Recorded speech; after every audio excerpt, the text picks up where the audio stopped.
मैं ओंकार हूं। अनीति और अन्याय के विरुद्ध क्रोध करना प्राणी के लिए स्वाभाविक है, किंतु अहंकारवश क्रोध करने वालों के लिए मैं ललकार हूं। मैं ओंकार हूं। विश्वामित्र की तपस्या भंग करने आई मेनका को दुर्वासा ने समझाने का प्रयत्न किया, किंतु मेनका के लिए देवराज इंद्र का आदेश ही सर्वोपरि था। अतः वह हठ पर अड़ी रही। इससे दुर्वासा ने क्रोधित होकर उसे श्राप दे डाला कि वो और उसकी संतान दोनों इसका परिणाम भोगेंगे। इस घटना की सूचना दुर्वासा प्रतीक्षारत अपने माता-पिता अनसुईया व अत्रि ऋषि को देते हैं।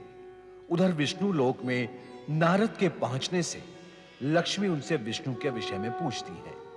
तभी विष्णु वहां प्रकट हो जाते हैं। कण्व ऋषि के आश्रम में शकुंतला की सहेलियां उससे हास परिहास कर रही हैं। उसी समय राजा दुष्यंत थकान तथा तृष्णा मिटाने वहां आते हैं। वृक्षों को जल देती हुई शकुंतला पर मोहित होकर वे जल पीने की इच्छा प्रकट करते हैं। शकुंतला जल पिलाती है। दोनों के हृदय में प्रेम का अंकुर फूट पड़ता है। नौका विहार करते हुए दुष्यंत गंधर्व विवाह का प्रस्ताव रखते हैं। गंधर्व विवाह संपन्न होने पर राजा दुष्यंत प्रेम प्रतीक के रूप में अपनी मुद्रिका शकुंतला को भेंट करते हैं। दुष्यंत के चले जाने पर उनकी मधुर स्मृति में खोई मुद्रिका देखती हुई शकुंतला उन्हें गीत गाकर पत्र लिखती है। यद्यपि कैलाश पर भगवान शिव दुर्वासा को क्रोध करने से बरसते हैं, फिर भी कण्व ऋषि के आश्रम में स्वयं को शकुंतला द्वारा अपमानित अनुभव कर उसे श्राप देते हैं। माता पार्वती ऋषि दुर्वासा के क्रोधित स्वभाव से भली भांति परिचित थीं, इसीलिए आज वे चिंतित भी थीं। किस विचार में खोई हो देवी? घट घट व्यापी अंतर्यामी महादेव भली भांति जानते हैं कि मैं किसके विषय में विचार कर रही हूँ। हम जानते हैं कि तुम सती अनसुईया और उनके पुत्रों के विषय में सोच रही हो। स्वामी, सती अनसुईया और दत्तात्रेय से अधिक मैं दुर्वासा के विषय में विचार कर रही हूँ कि रुद्रावतार होते हुए भी वे लंबे समय से आपके दर्शन करने क्यों नहीं आए। सुनो देवी, अपने उस उग्र स्वभावी रुद्रावतार से हम कभी यहाँ आने की अपेक्षा रखते भी नहीं। वे अपने ही धुन में खोए भ्रमण करते रहते हैं और जो भी उनसे उचित व्यवहार नहीं करता वो उनके कोप का भाजन बनकर उनसे श्राप का उपहार पाता है। श्राप तो दुख और पीड़ा का कारण होता है स्वामी, आप इसे उपहार क्यों कह रहे हैं? दुर्वासा का शाप उपहार ही होता है देवी। ठीक उसी प्रकार जिस प्रकार अस्वस्थ बालक के मुंह में डाली गई कटु औषधि माता का उपहार ही होता है। दुर्वासा का शाप तत्काल दुखदाई होते हुए भी शापित व्यक्ति के लिए अंत में कल्याणकारी ही सिद्ध होता है। इसीलिए तुम्हें दुर्वासा के शाप के विषय में अधिक चिंता करने की आवश्यकता नहीं है। आपने स्थिति स्पष्ट कर दी तो अब मैं निश्चिंत हो गई हूँ स्वामी।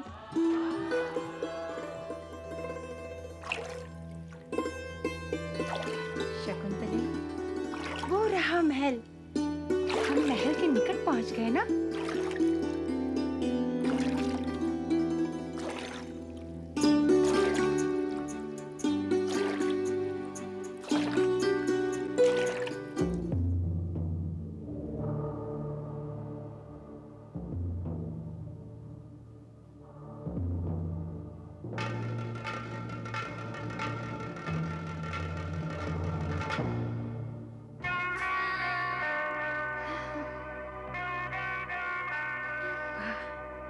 अति सुंदर। ठहरो, कौन हो तुम? कहाँ चले जा रहे हो? हमें महाराज दुष्यंत से मिलने जाना है। क्यों मिलना है महाराज से? अति आवश्यक है। हमारा उनसे मिलना। और तुम हो कौन? कहाँ से आए हो? हम सब कण्व ऋषि के आश्रम से आए हैं। ये गौतमी माई है, ये कण्व ऋषि की पुत्री शकुंतला है। आप दोनों कण्व ऋषि के शिष्य हैं? हाँ, अब हम भीतर जाएं? नहीं, महाराज की आज्ञा के बिना महल में प्रवेश करना संभव नहीं है। कैसे प्राप्त होगी महाराज की आज्ञा? आप सभी यहीं प्रतीक्षा कीजिए, हम जाकर महाराज से निवेदन करते हैं। चलो।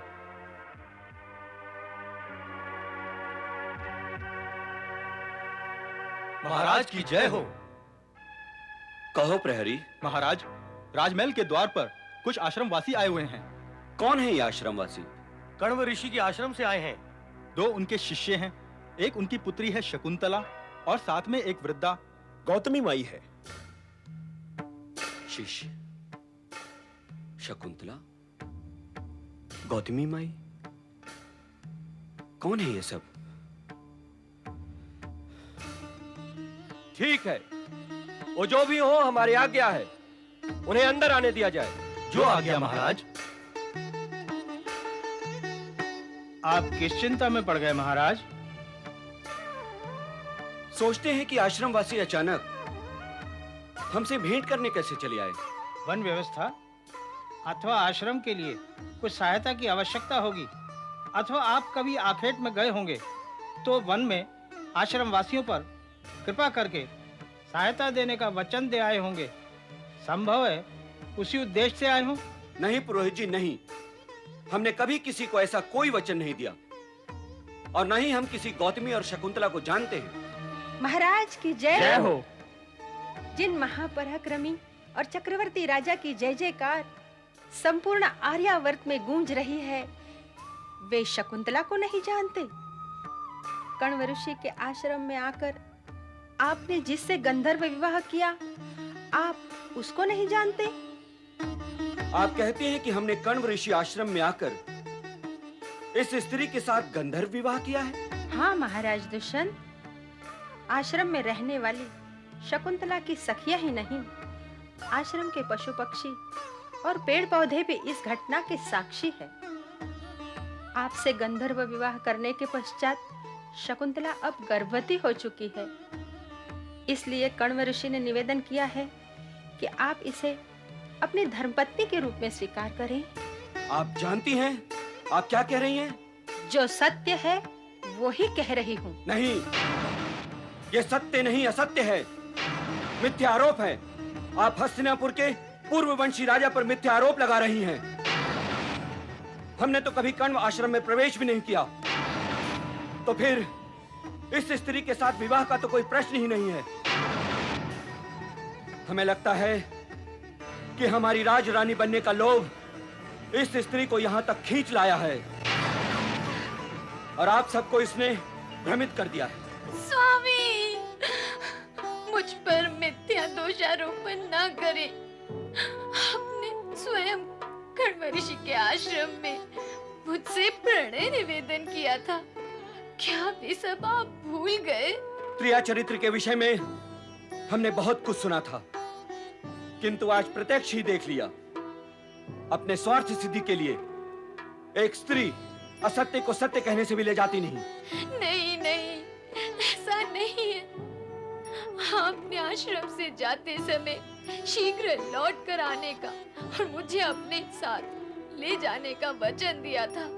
क्या आप वे सब भूल गए? क्या आप ये भी भूल गए कि अपने प्रेम के चिन्ह स्वरूप आपने मुझे एक मुद्रिका दी थी? मुद्रिका? हमने तुम्हें प्रेम चिन्ह के रूप में मुद्रिका दी थी? तो कहां है वो मुद्रिका? मुद्रिका? कहाँ है मेरी मुद्रिका? कहाँ गई होगी मुद्रिका? कण्व ऋषि आश्रम में रहने का ढोंग करने वाली प्रवंचिका, तेरे नाट्य की कथा काल्पनिक है, जिसमें कोई पात्र ही नहीं। जिस मुद्रिका की तुम चर्चा कर रही हो, उसका तो कोई अस्तित्व ही नहीं। हम अपने राज्य सभा में किसी स्त्री का अपमान नहीं करना चाहते, इसीलिए कटु शब्दों का प्रयोग ना करते हुए इतना ही कहेंगे कि तुम यहां से उसी मार्ग से लौट जाओ जिस मार्ग से आई थी। तुम गर्भवती हो इसीलिए। हम राज्य की ओर से तुम्हें आश्रय देने तथा प्रसूति की सुविधा देने का प्रबंध कर सकते हैं। राजपुरोहित जी, आप प्रसूति तक इस स्त्री की व्यवस्था का दायित्व संभालें। जैसी आपकी आज्ञा महाराज। शकुंतले, नहीं।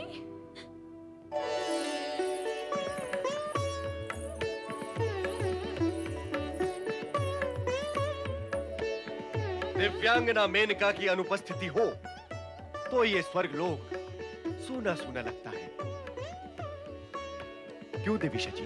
हाँ, और आज मेनका की उपस्थिति से ऐसा लगता है कि स्वर्ग में हर्षोल्लास का वातावरण जाग उठा है। नारायण नारायण। देवर्षि, देवर्षि आप? चकित होने की कोई आवश्यकता नहीं है देवराज।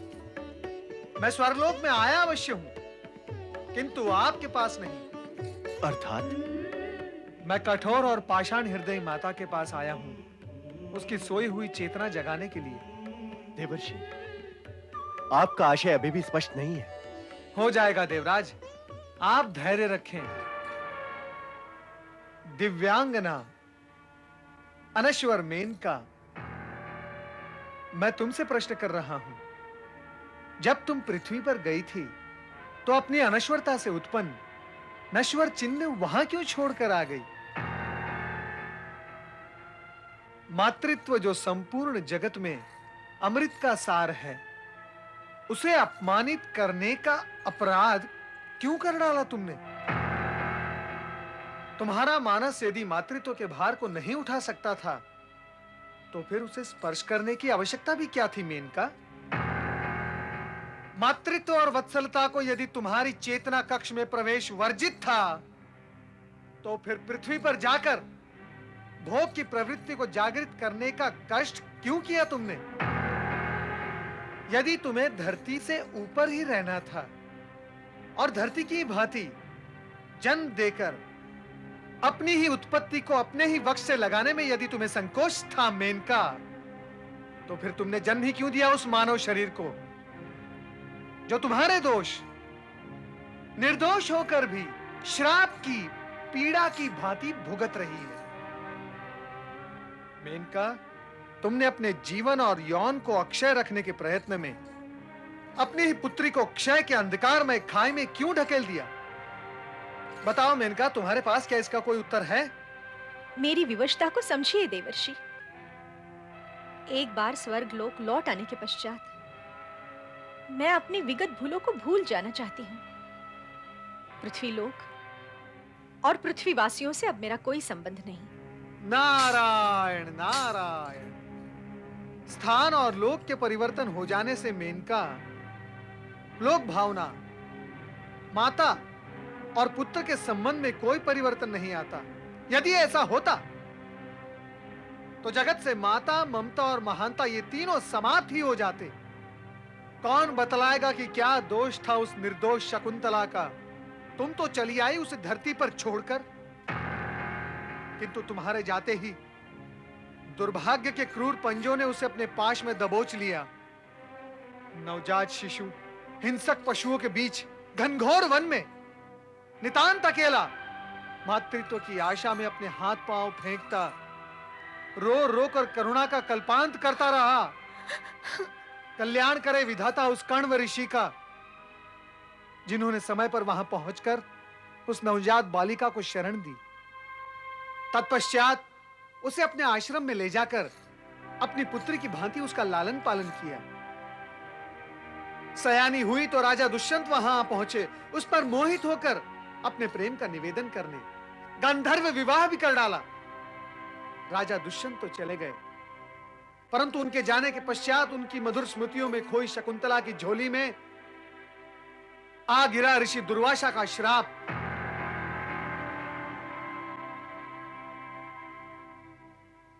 कि उसका स्वामी उसे भूल जाएगा। जब स्वामी के पास पहुंची तो श्रापग्रस्त स्थिति की मारी शकुंतला दंग रह गई।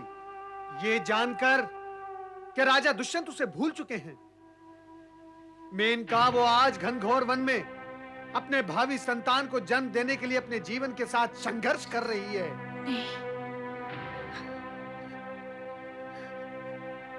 शकुंतले!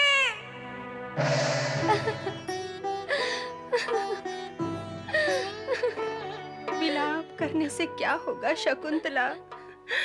हाँ, जब राजा दुष्यंत तुम्हें सुविधा प्रदान कर रहे थे तो फिर तुमने उसे अस्वीकार क्यों कर दिया? हाँ, अच्छा, अब हमारे साथ आश्रम लौट चलो। नहीं, मैं बाबा के पास नहीं जाऊंगी। क्यों नहीं जाओगी? हाँ, महर्षि कण्व तुम्हारी करुण कथा सुनकर तुम्हारी सारी भूलें क्षमा कर देंगे। नहीं, अब मैं बाबा को अपना मुख नहीं दिखाऊंगी। शकुंतला, तुम अब माँ बनने वाली हो। इधर उधर कब तक, कहाँ तक भटकोगी, कहाँ तक भटकोगी? माता के होते हुए पुत्री को भटकने की क्या आवश्यकता है?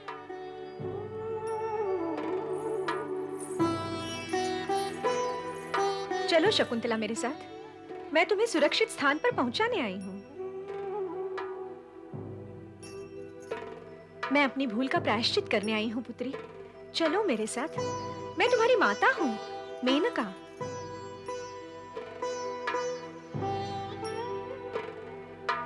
ये समय आश्चर्य और प्रश्न करने का नहीं है शकुंतले। समय आने पर सब कुछ स्पष्ट हो जाएगा। तुम चलो मेरे साथ पुत्री।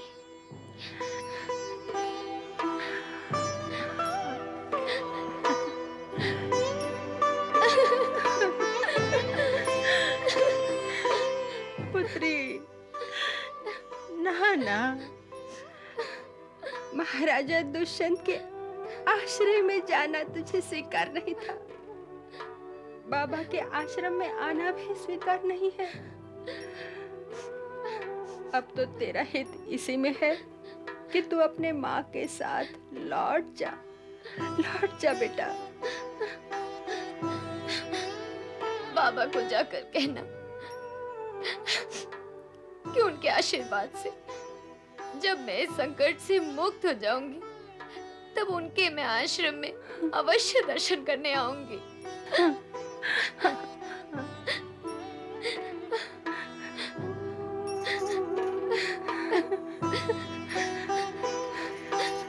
चलो पुत्री, चलो मेरे साथ।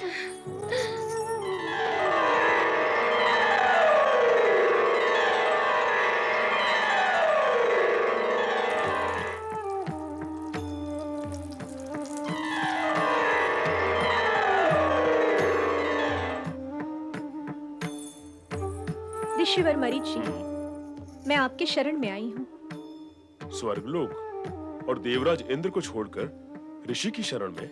हाँ ऋषिवर, अपनी पुत्री शकुंतला के लिए। ये विपदा की मारी है तथा गर्भवती भी है। इसके पति महाराज दुष्यंत ने इसके साथ अन्याय किया है, अथवा ये कहें कि दुर्भाग्य प्रबल है। ये विपत्ति से घिरी हुई है ऋषिवर, कृपया मेरी पुत्री को शरण दे। मेनका, आश्रम में आश्रय लेने के लिए याचना करने की आवश्यकता नहीं होती। विपत्तिग्रस्त प्राणियों की सहायता करना आश्रम वासियों का कर्तव्य ही नहीं, परम धर्म होता है। तुम्हारी पुत्री शकुंतला एक महान पुत्र की माता बनेगी मेनका। मेनका, उस महान पुत्र के आगमन के साथ ही इसकी सारी विपदाओं का अंत हो जाएगा। आपको कोटि कोटि धन्यवाद ऋषिवर। शकुंतले, पुत्री, अब तुम निर्भय होकर यहाँ रहो। महाराज की जय हो। कहो प्रधान, आज किसे बंदी बना लाए हो? महाराज, ये एक मछुआरा है। इसने मुद्रिका की चोरी की है, किंतु ये मुद्रिका इसने कहां से चुराई ये बता नहीं रहा है। इस बहुमूल्य मुद्रिका को ये बेचने का प्रयास कर रहा था, तो मैंने इसे पकड़ लिया। क्यों नागरिक, प्रधान जी सत्य कह रहे हैं? नहीं महाराज, नहीं, ये सत्य नहीं है, तनिक भी सत्य नहीं। मैं चोर नहीं हूं महाराज, मैं चोर नहीं हूं। मैं तो केवल एक मछुआरा हूं जो मछली पकड़कर उसे बेचकर अपना निर्वाह करता हूं महाराज। तो फिर इतनी बहुमूल्य मुद्रिका तुम्हें कहां से प्राप्त हुई? मछली के उधर से महाराज। मैं शपथ पूर्वक कहता हूं कि ये मुद्रिका मैंने कहीं से चुराई नहीं। मछली का उधर काटने पर मुझे ये मुद्रिका प्राप्त हुई महाराज। मछली ने इसे निगल लिया होगा महाराज। हाँ। प्रधान जी। जी महाराज। तनिक मुद्रिका तो दिखाइए। ये लीजिए महाराज।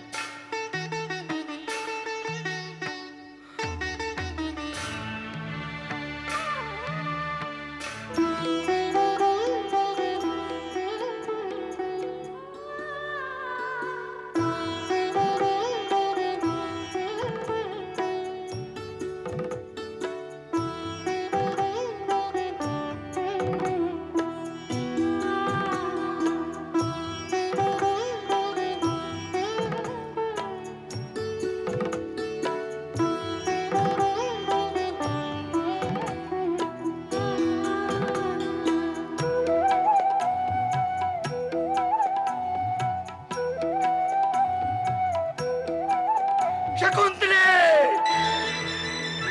हमने अनर्थ कर दिया, महाअनर्थ हो गया हमसे। निर्दोष और गर्भवती शकुंतले को तिरस्कृत करने का महापाप हुआ है हमसे। महापाप हुआ है हमसे। महापाप हुआ है हमसे।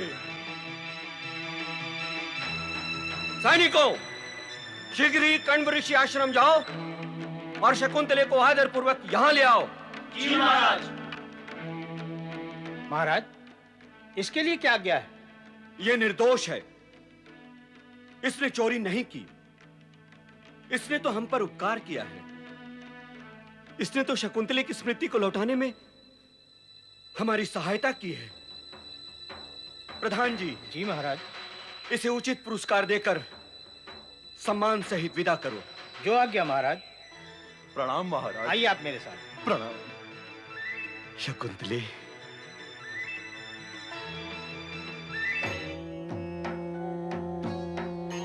नमः शिवाय। हे भोलेनाथ, नारद का प्रणाम स्वीकार करें। नारद, वर्षों पश्चात तुम्हें कैलाश में देखकर हमें हर्ष भी हो रहा है और आश्चर्य भी। प्रभु, मैं तो आपके अनेक बार दर्शन करके लौट गया, परंतु आपकी ये दीर्घ समाधि समाप्ति नहीं होती। आज आपकी कृपा दृष्टि प्राप्त हुई है।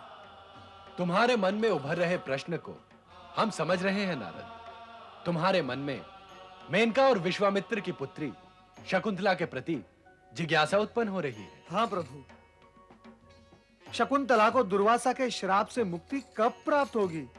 शकुंतला के विरह व्यथा का शीघ्र ही अंत होगा नारद। उसका पुत्र कुमार अवस्था प्राप्त कर चुका है। अब जैसे ही हस्तिनापुर नरेश, दुष्यंत, देवअसुर संग्राम से विजय होकर लौटेंगे, तभी शकुंतला के सौभाग्य का सूर्य उदित होगा। नारायण नारायण। हे भोलेनाथ, धन्य है आप और आपकी लीला धन्य है।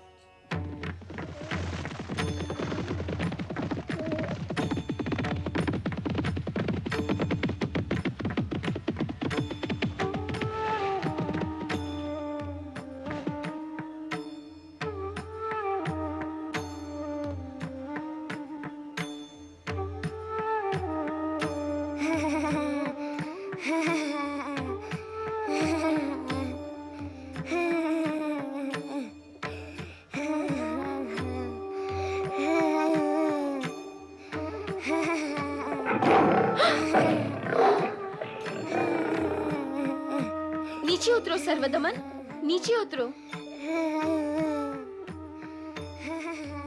मानो हमारी बात सर्वदमन, मानो। ये हिंसक प्राणी है। नीचे आ जाओ सर्वदमन, मानो हमारी बात। इसके साथी सिंह आ गए तो आक्रमण कर देंगे, आक्रमण। क्यों तुम दोनों इतना शांत हो रहे हो? मैं शांत हूँ और मेरा वनराज भी तो शांत खड़ा है। हिंसक प्राणी की शांति थोड़ी देर के लिए होती है। तुम इधर आ जाओ इधर। नहीं, यहाँ वनराज पर बैठने में अधिक आनंद आ रहा है। पर तुम बाधा क्यों डाल रही हो? सर्वदमन, समझने का प्रयत्न करो। नहीं नहीं नहीं नहीं नहीं नहीं नहीं। कौन है ये प्रतापी बालक? सर्वदमन है ये, देवी शकुंतला का पुत्र। सर्वदमन, कहाँ हो पुत्र? माँ, कहाँ हो? माँ।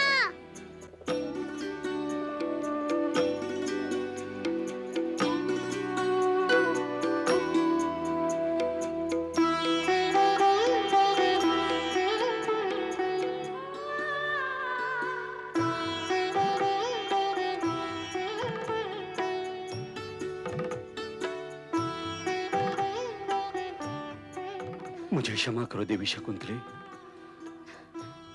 मैं अपनी भूल का प्रायश्चित आज तक कर रहा हूँ। कहो शकुंतले कि तुमने मुझे क्षमा किया। पुत्र, अपने पिताश्री को प्रणाम करो। प्रणाम पिताश्री। तुम्हारी परीक्षा अब समाप्त हुई शकुंतला। विधि के विधान के अनुसार तुम्हें ये कष्ट और वियोग तो भुगतना ही था। हमारा शाप तो निमित्त मात्र था। यह भी तो सत्य है महर्षि दुर्वासा कि वियोग के कष्ट के पश्चात मिलन का आनंद कई गुना बढ़ जाता है। आज से तुम्हारा पुत्र सर्वदमन भरत के नाम से प्रसिद्ध होगा तथा ये आर्याव्रत का चक्रवर्ती सम्राट बनेगा। आपका आशीर्वाद शिरोधार्य। कल्याण भव, आयुष्मान भव। चलो शकुंतले। महाराज दुष्यंत और शकुंतला का सुखद मिलन, उनके पुत्र को ऋषियों के आशीर्वाद, ये सारे प्रसंग उसी घटना चक्र के अंतर्गत प्रकट हुए जिसका नियंत्रण ब्रह्मा, विष्णु, महेश के हाथों में है। समय की गति के साथ अन्य अनेक घटनाएं घटी। जगत के पालनहार श्री हरि विष्णु योग निद्रा में रहने के पश्चात भी शिव तथा ब्रह्मा के योगदान से इन सभी घटनाओं पर अपनी दृष्टि रखे हुए थे। ऐसे ही समय में विष्णु भक्त नारद समाचार व सूचना के आदान प्रदान हेतु विष्णु लोक में पधारते हैं। नारायण नारायण। श्री हरि विष्णु और माता लक्ष्मी को नारद का प्रणाम।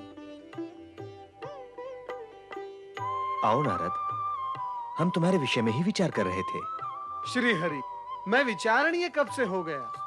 जब से इस जगत में नारद लीला विचरण करने लगी है। नारायण नारायण। श्री हरि, आप तो योग निद्रा में खोए थे, भला मेरे विषय में क्या विचार करते? माता, भगवान भोलेनाथ की भांति श्री हरि विष्णु भी योग निद्रा में खो जाने की प्रवृत्ति से जुड़ते जा रहे हैं। सृष्टि के पालन करता यदि इस प्रकार योग निद्रा में खोए रहेंगे तो फिर सृष्टि का संचालन कौन करेगा? कैसे होगा? सृष्टि के संचालन को क्या हुआ है? सब कुछ संतुलित और सुचारू रूप से चल ही रहा है। तुम स्वयं विचार करो और कहो, कितने दिनों से कोई समाचार क्यों नहीं लाए? समाचार कुछ था ही नहीं तो लाता कहां से? अर्थात तुम भी वही कह रहे हो जो हमने कहा है कि सृष्टि का संचालन सुचारू रूप से चल रहा है। हाँ प्रभु, ऐसा ही कुछ है। देव, दानव, मानव सभी अपने अपने कार्य और कर्तव्य कर रहे हैं। यदि ऐसा है तो तुम्हारे कथन से समाचार बनता है और यह भी असत्य हो जाता है कि सर्वत्र शांति का साम्राज्य छाया हुआ है। नहीं समझा प्रभु, नहीं समझा। आपके सुदर्शन चक्र की भांति आपके सुशब्दों का चक्र मैं नहीं समझा। संकेत को समझने में यदि नारद असमर्थ हो गए तो जगत में संकेत को समझने में कौन समर्थ होगा? क्या करूं भगवान, आपके सांकेतिक शब्द भी आपकी इस गदा की भांति भारी होते हैं। जब आप शंख ध्वनि में पुष्प जैसी कोमल भाषा बोलते हैं तो वो सीधे मूल केंद्र में पहुंच जाती है। नारद, आपकी दृष्टि हमारी चारों भुजाओं पर है, किंतु अब तक हमारे संकेत पर आपकी दृष्टि नहीं पहुंची है। आपने अभी अभी कहा कि देव, दानव, मानव सभी अपने अपने कर्तव्यों का पालन कर रहे हैं, और इससे पूर्व आपने यह भी कहा कि समाचार कुछ भी नहीं है। दोनों बातें सत्य हैं? हो ही नहीं सकती, हो ही नहीं सकती नारद। देव और मानव अपने अपने कर्तव्यों का पालन कर रहे हैं, तब तक तो जगत में शांति व्याप्त रहेगी, और ऐसे में समाचार कुछ बन ही नहीं सकता।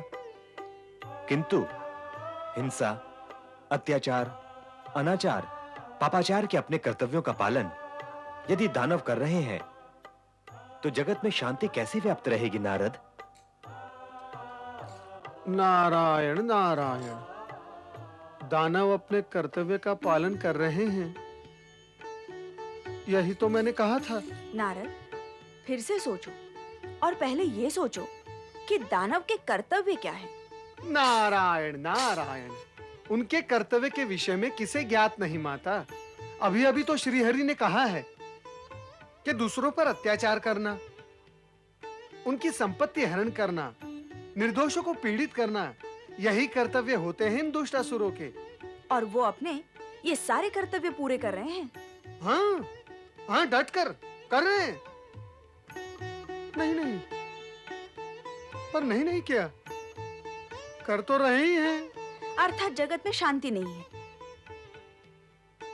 हाँ माता, आप ठीक कह रही हैं, शांति तो नहीं है। तो जब जगत में अशांति व्याप्त है, फिर तो पल पल में समाचार ही समाचार जन्म ले रहे होंगे। हाँ प्रभु, ऐसा ही होना चाहिए। तो फिर क्या समाचार है? नारायण नारायण, प्रभु आप सुदर्शन चक्र चलाते हैं, ये तो संपूर्ण जगत जानता है, किंतु आप शब्द के चक्र भी चला लेते हैं, ये मैंने आज जाना। आपने और माता लक्ष्मी ने मुझे घेर घेर के उसी प्रश्न के सम्मुख लाकर खड़ा कर दिया कि समाचार क्या है। बताओ, क्या समाचार है? प्रभु प्रभु प्रभु, आप क्यों अन्याय कर रहे हैं मुझ पर? दानवों की ओर से कोई चर्चा सुनने में नहीं आई। लगता है वे किसी अज्ञात स्थान पर विश्राम कर रहे हैं। तो फिर खोज करो कि वे किस अज्ञात स्थान पर विश्राम कर रहे हैं। मैं खोज करूं उन दुष्टों की? प्रभु, क्या आप मुझसे रुष्ट हैं? प्रभु, उन्हें खोजने के फेरे में कहीं उन्होंने मुझे खोज लिया तो मैं भोज बन जाऊंगा उन दुष्टों का। प्रभु, मुझसे कोई अपराध हो गया है क्या? आप क्यों मुझे इतना कठोर कार्य सौंप रहे हैं? प्रभु, वैसे भी आपको तो उनका वो अज्ञात स्थान ज्ञात है ही, फिर आप ही बता दे कि वो है कहां। नहीं नारद, तुम खोजो अथवा ना खोजो, हम तुम्हें नहीं बताएंगे। फिर कैसे ज्ञात होगा कि वे कहां हैं और क्या कर रहे हैं? तुम्हें यह ज्ञात अवश्य होगा, कारण उनकी यह शांति क्षणिक है। वे उत्पात अवश्य करेंगे। समय की प्रतीक्षा करो। मैं ओंकार हूं। प्राणी किसी भी लोक का हो, पृथ्वी, आकाश अथवा पाताल, मेरा स्पर्श सभी अनुभव करते हैं। कारण कि कभी मैं पर्वतों की शांति हूं, कभी पक्षियों का कलरव, तो कभी वीरों की हुंकार हूं। मैं ओंकार हूं। प्राणी अनेक देव देवियों की पूजा, उपासना, तप, जप व साधना करके सिद्धि, सफलता और सुविधाएं प्राप्त करने के प्रयत्न में दिन रात लगा ही रहता है, किंतु सभी को इच्छित फल की प्राप्ति कहां होती है।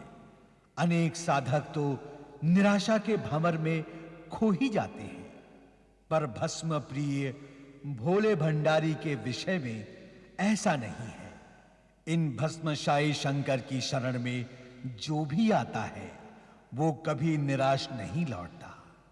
देव, दानव, मानव जो भी आशुतोष के सामने हाथ फैलाता है वो सब कुछ पा जाता है। आशुतोष महादेव वरदान देने में अत्यंत उदार हैं। सर्वभूत महेश्वराय वरदान देते नहीं, लुटाते हैं। भोला प्राणी लेना नहीं, केवल देना जानता है।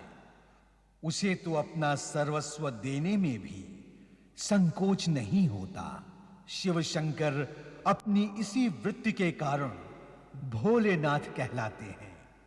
माता पार्वती भी अपने स्वामी को केवल नाथ नहीं कहती, भोलेनाथ कहती हैं।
माता, शिव समाधि के टूटने के लक्षण दिखाई नहीं देते।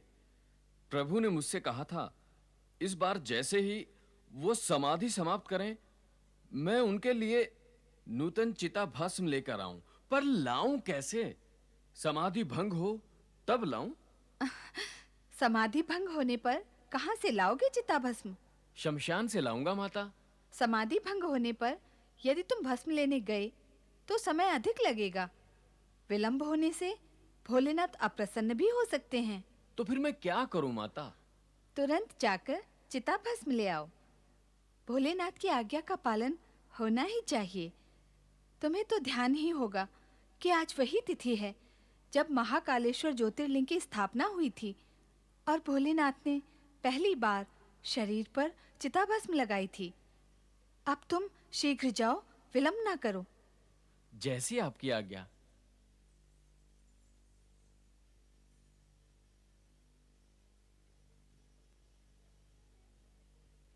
जय जय शिव शंकर, जय जय भोलेनाथ। जय जय शिव शंकर, जय जय भोलेनाथ। जय शिव शंकर, जय भोलेनाथ। चिता भस्म ले आए नंदी? ले तो आया प्रभु, किंतु इसे लाने के लिए मुझे बहुत दूर जाना पड़ा। अच्छा, अब तुम देवी पार्वती की सेवा में जाओ। इस समय उन्हें तुम्हारी सेवा की विशेष आवश्यकता है। जैसी आपकी आज्ञा भोलेनाथ।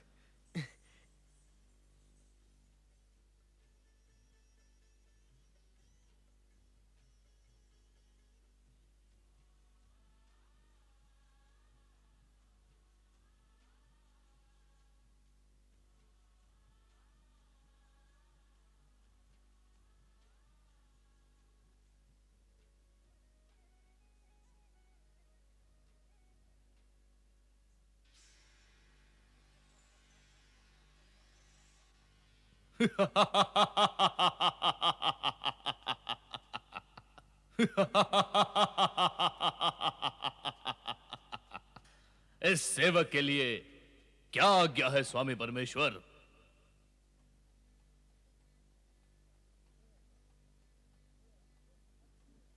हे असुर, तुम भस्म से उत्पन्न हुए हो, इसलिए तुम्हारा नाम भस्मासुर हुआ। तुम हमारे लिए नित्य नवीन भस्म लाने के लिए उत्पन्न हुए हो। अवश्य स्वामी परमेश्वर, अवश्य। परंतु यह कार्य बहुत तुच्छ है। मुझे कोई बड़ा कार्य बताएं।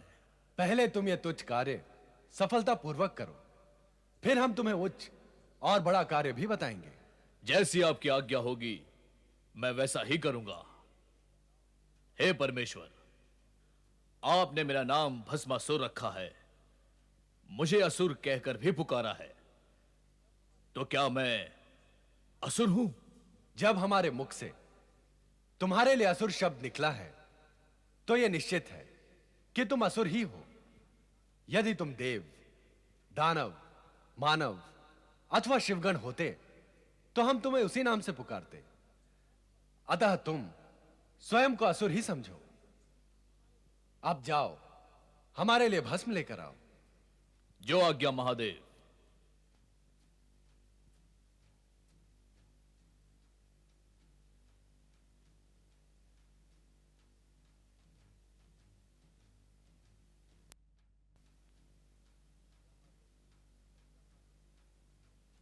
यहां तो दूर दूर तक कहीं भी शमशान भूमि दिखाई नहीं देती। मुझे परमेश्वर के लिए चिताभस्म कहां से प्राप्त होगी?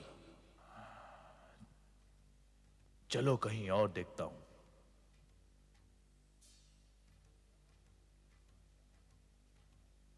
यहां भी कोई शमशान दिखाई नहीं देता, क्या करूं?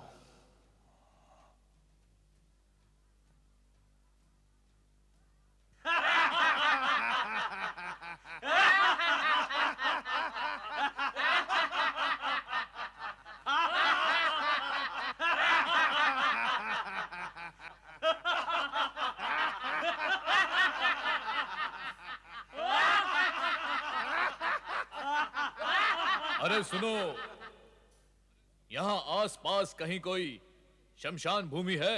शमशान? वहां क्या करोगे? मुझे चिताभस्म चाहिए। चिताभस्म? कौन हो तुम? चिताभस्म क्यों चाहते हो? क्या करोगे चिताभस्म का? मैं भस्मासुर हूं, मुझे मेरे स्वामी शिव के लिए चिताभस्म चाहिए, वही खोज रहा हूं। तो तुम असुर हो? तो तुम हमारी जाति के हो? हाँ हाँ, जब मैं असुर हूं, तुम असुर हो, तो मैं तुम्हारी जाति का हुआ ना। पर इससे किसी को क्या लाभ होगा? लाभ? कैसा लाभ?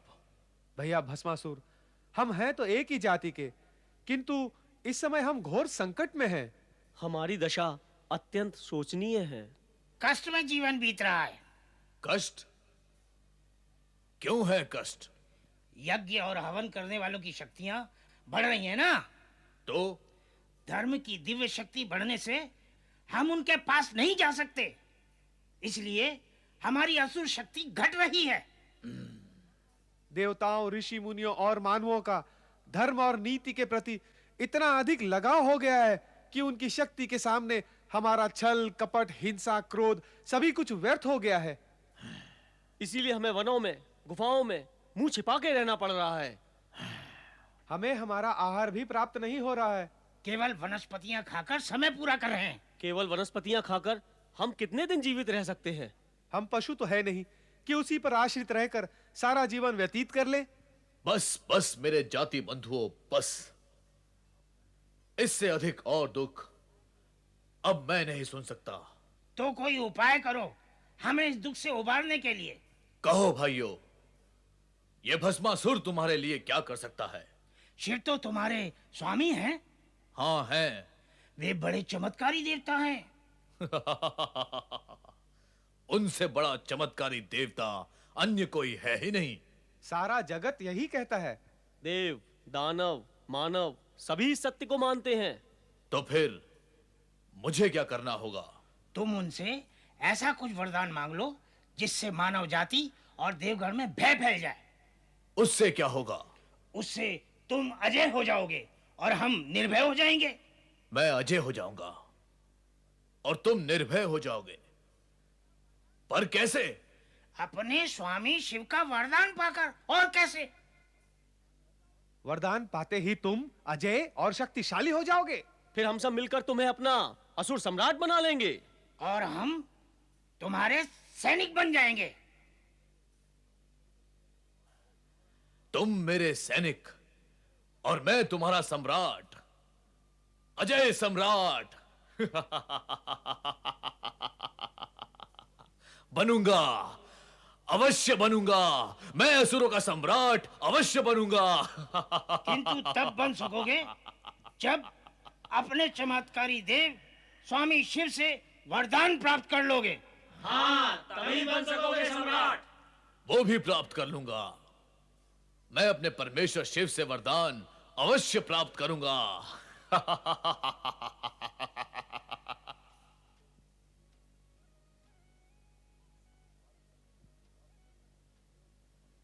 स्वामी परमेश्वर को सेवक भस्मासुर प्रणाम करता है।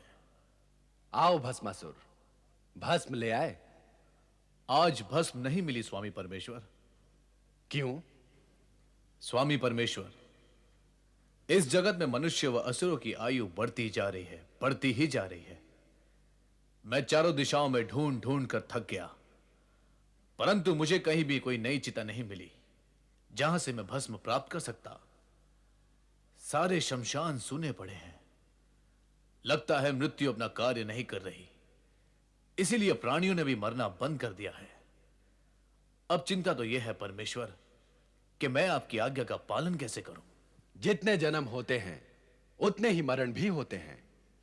जन्म मरण प्रकृति का अटूट नियम है, इसलिए तुम्हें चिंता करने की आवश्यकता नहीं है।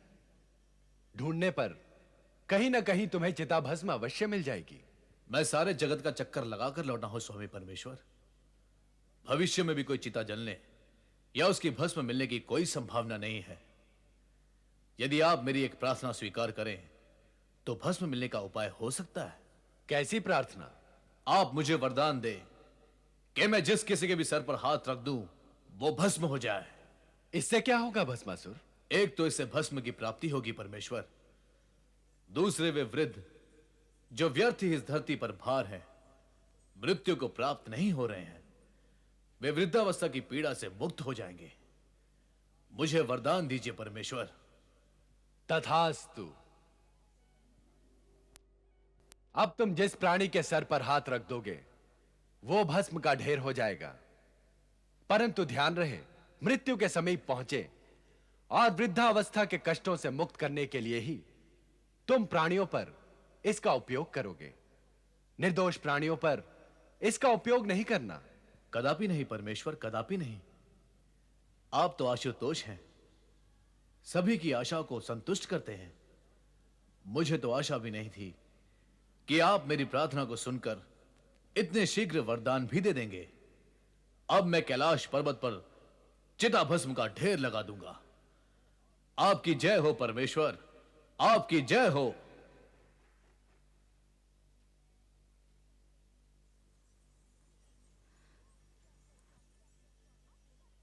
ये आपने क्या किया स्वामी? आप सदा ऐसा ही करते हैं। असुरों को वरदान देकर उन्हें अहंकारी बना देते हैं, फिर वे निर्दोष प्राणियों पर अत्याचार करते हैं। भस्मासुर भी इतना बड़ा वरदान पाकर वैसा ही करेगा। चिंता न करो देवी, भस्मासुर हमारा सेवक है, वो हमारे आज्ञा का उल्लंघन नहीं करेगा। सेवक होने के साथ साथ वो असुर भी तो है स्वामी। और असुर आज्ञा ही क्या, धर्म, नीति, न्याय, मर्यादा सभी का उल्लंघन कर देते हैं। भस्मासुर को इतना बड़ा वरदान देकर आपने अच्छा नहीं किया स्वामी।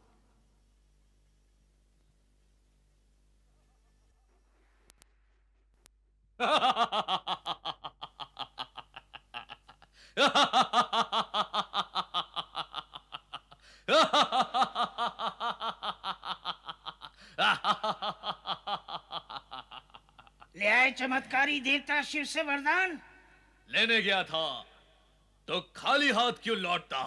हमें विश्वास था कि तुम वरदान लेकर ही लौटोगे। पर अब मुझे विश्वास करना है। कैसा विश्वास? स्वामी परमेश्वर ने मुझे वरदान दिया है कि मैं जिस किसी के भी सर पर हाथ रख दूंगा वो भस्म हो जाएगा। असुर सम्राट भस्मासुर की जय! असुर सम्राट भस्मासुर की जय!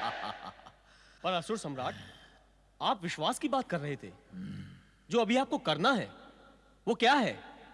हाँ, मुझे वरदान का प्रयोग करना है ताकि मुझे यह विश्वास हो सके कि स्वामी परमेश्वर ने जो वरदान मुझे दिया है उसमें शक्ति है। मैं जिस किसी के भी सर पर हाथ रखूंगा वो भस्म हो जाएगा।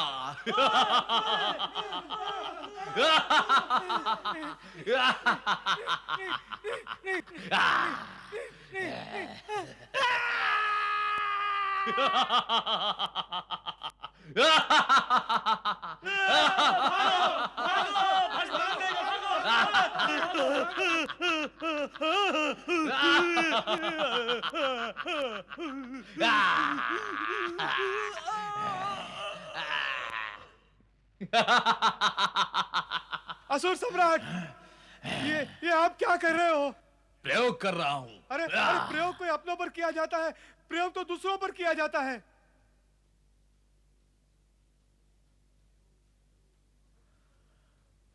प्रयोग दूसरों पर किए जाते हैं?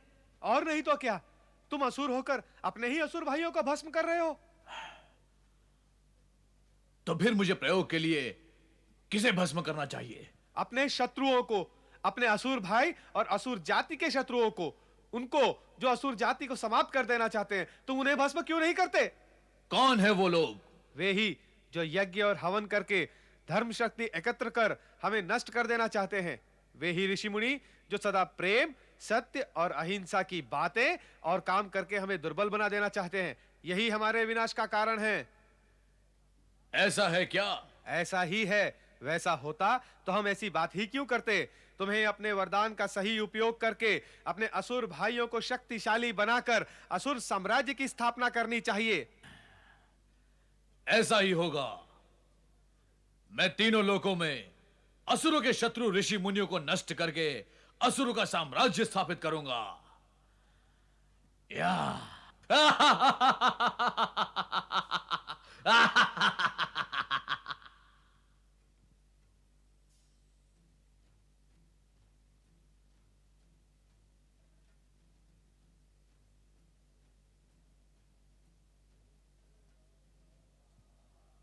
ओम इंद्राय स्वाहा, ओम इंद्राय स्वाहा, ओम इंद्राय स्वाहा, ओम अग्नये स्वाहा, ओम अग्नये स्वाहा।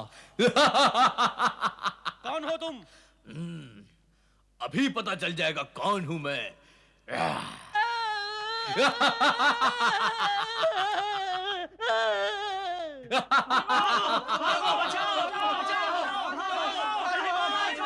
सर्वाभरण भूषितायै स्वाहा, सर्वाभरण भूषितायै स्वाहा, सर्वाभरण भूषितायै स्वाहा, सर्वाभरण भूषितायै स्वाहा।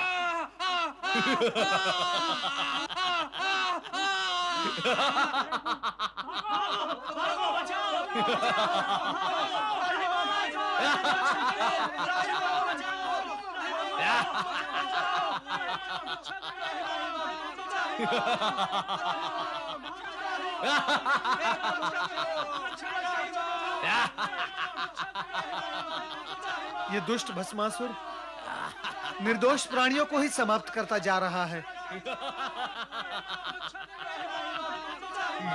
ये भी तो मुनि है, इसे भी भस्म करता हूँ। अरे दीदी, ये क्या कर रहे हो भस्मासुर? मुझे भस्म करके तुम्हें क्या मिलेगा? मिलेगा नहीं, मिलेगी तुम्हारी भस्म। मेरी भस्म का तुम्हें क्या उपयोग भस्मासुर? मैं जीर्ण क्षीर्ण दुर्बल काया का दुर्बल प्राणी, मुझे भस्म करके कितनी भस्म प्राप्त होगी तुम्हें? इतनी। सुनो, वही करते रहो जो कर रहे थे। क्या क्या करता रहूं? वही राक्षसों को भस्म करने का कार्य। मोटे मुटल्ले हट्टे कट्टे होते हैं ये राक्षस। उन्हें भस्म करो, चारों ओर भस्म ही भस्म हो जाएगी। अरे नारद, क्या तू मुझे मूर्ख समझता है? नहीं नहीं, जब तक तुम्हारे सम्मुख खड़ा हूं तब तक तुम्हें मूर्ख कैसे समझ सकता हूं? नहीं, तू सामने खड़ा होकर ही मुझे मूर्ख समझ रहा है नारद। नहीं नहीं, इसीलिए तो राक्षसों को भस्म करने की कुमंत्रणा दे रहा है। अरे परंतु मैं तुम सब ऋषि, मुनि, देवगण ब्रह्मा विष्णु इंद्र सभी को भस्म करके तीनों लोकों पर विजय प्राप्त करूंगा। परंतु उससे पूर्व मैं सर्वप्रथम तुझे ही भस्म कर दूंगा। अरे भस्मासुर, सर्वप्रथम त्रिलोक पर तो विजय प्राप्त कर लो, फिर नारायण नारायण।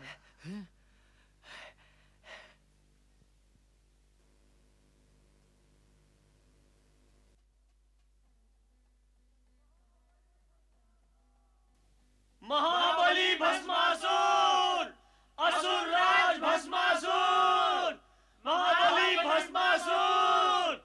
भले पधारे महाबली, भले पधारे भस्मासुर। हमारी व्यथा सुनो असुर राज, हमारी व्यथा सुनो।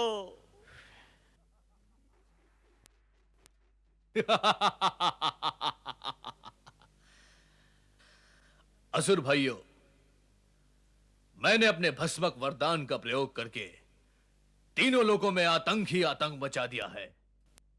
अब कहो, तुम मुझसे क्या चाहते हो?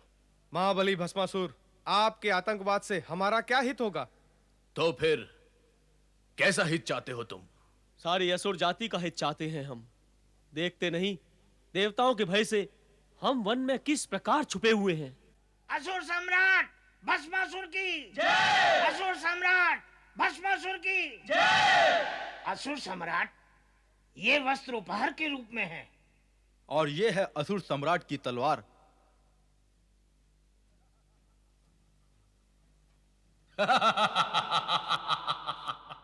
लगता है अब हमारा उद्धार निश्चित है। यदि ऐसा है तो मैं अपने असुर भाइयों के हित और उद्धार के लिए क्या कर सकता हूं? असुर राज, असुरों का हित तो तब होगा जब तुम असुरों के शत्रु इन देवताओं और धर्मात्माओं को समाप्त कर तीनों लोकों में असुरों का साम्राज्य स्थापित करोगे। तो फिर बताओ, कौन है वो हमारा शत्रु राजा? राजा धर्मसेन। वो ब्रह्मा विष्णु का भक्त और बड़ा धर्मात्मा है। धर्मात्मा? मैं उसका धर्म और उसकी आत्मा दोनों को ही समाप्त कर दूंगा। असुरों के साम्राज्य की स्थापना का कार्य मैं यहीं से आरंभ करता हूं। देखता हूं कौन है धर्मसेन। प्रजावत्सल्य न्याय प्रिय महाराजा धर्मसेन की जय। प्रजावत्सल्य न्याय प्रिय महाराजा धर्मसेन की जय। प्रजावत्सल्य न्याय प्रिय महाराजा धर्मसेन की जय। महामंत्री प्रसेनजीत, आज्ञा करें महाराज। हमारी प्रजा के कुशल मंगल के समाचार कहें। महाराज, प्रजा सुखी और प्रसन्न है। राज्य की व्यवस्था सुचारू है। सभी कार्य कुशलतापूर्वक हो रहे हैं। किंतु महाराज। किंतु क्या महामंत्री? रुक क्यों गए? जो भी कहना है निसंकोच कहिए। महाराज, अब तक तो राज्य में सर्वत्र शांति ही थी, किंतु आसपास के राज्यों से भयानक असुर भस्मासुर के अत्याचारों का समाचार सुन सुनकर हमारी प्रजा भयभीत हो उठी है। प्रजा शंकित है कि वो हमारे राज्य में आकर आतंक और अत्याचारों से हमें पीड़ित कर सकता है।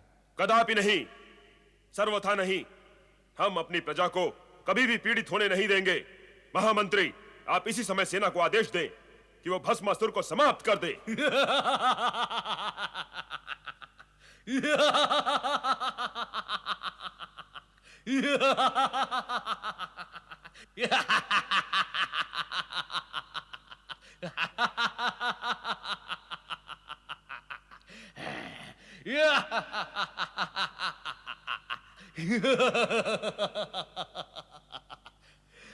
भस्मासुर को समाप्त करने का विचार हो रहा है। राजा धर्मसेन, क्या ये नहीं जानता कि अब तेरे समाप्त होने का समय समीप आ पहुंचा है? सेनापति, इस दुष्ट को समाप्त कर दो।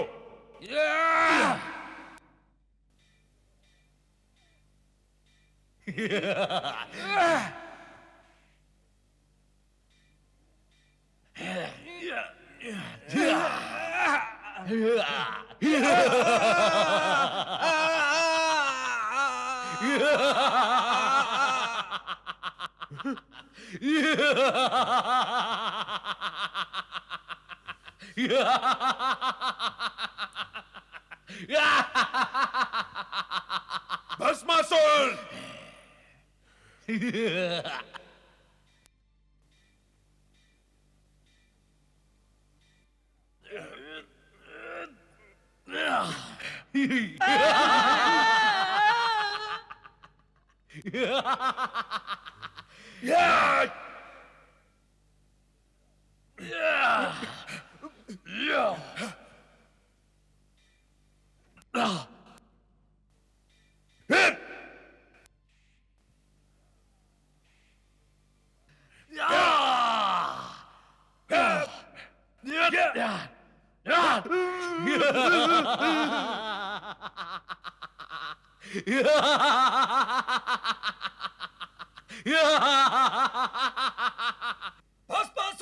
भस्मासुर! भस्मासुर!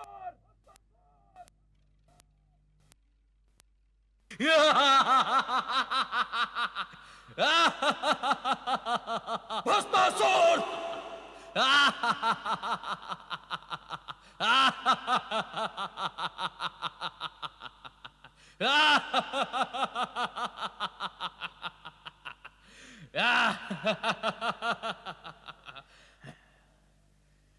मुझे समाप्त करने का विचार करने वाला राजा धर्मसेन स्वयं समाप्त हो गया और इस राज्य में असुरों का अधिकार स्थापित हो गया। भस्मासुर!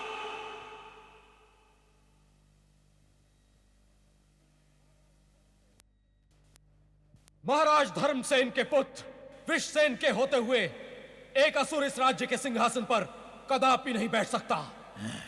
मैं यहां असुरों का राज्य कदापि स्थापित नहीं होने दूंगा।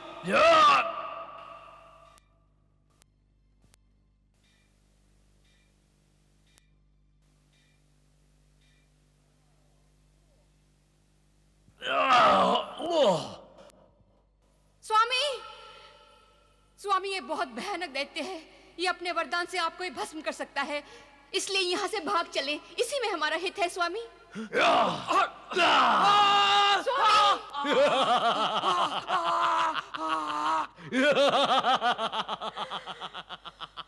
स्वामी, स्वामी,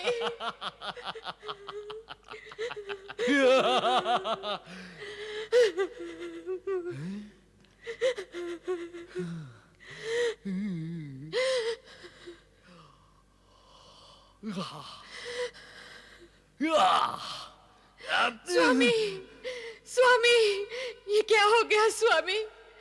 ये क्या हो गया? मैं तो आपको सावधान करने आई थी,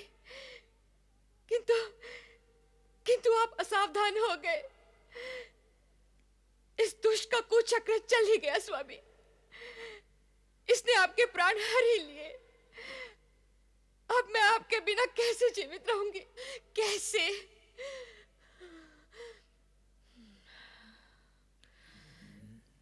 हत्यारे, पापी, दुष्ट, इस प्रकार मुझे क्या देख रहा है तो असुर ही, तामसिकता और अवगुणों का भंडार। मैं अपने पति के बिना एक पल भी जीवित नहीं रह सकती। अब विलंब ना कर, मुझे भी भस्म कर दे। नहीं, कर दे मुझे भस्म। नहीं।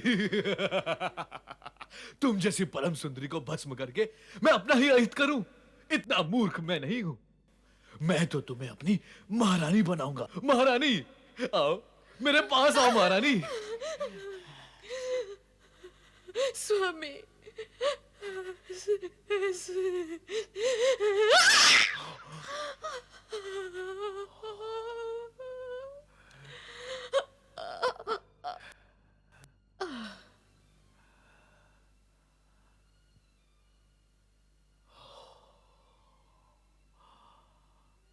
महाबली भस्मासुर की जय! महाबली भस्मासुर की जय! महाबली भस्मासुर की जय! महाबली असुर राज की जय! महाबली असुर राज की जय! महाबली असुर राज की जय! महाबली असुर राज की जय!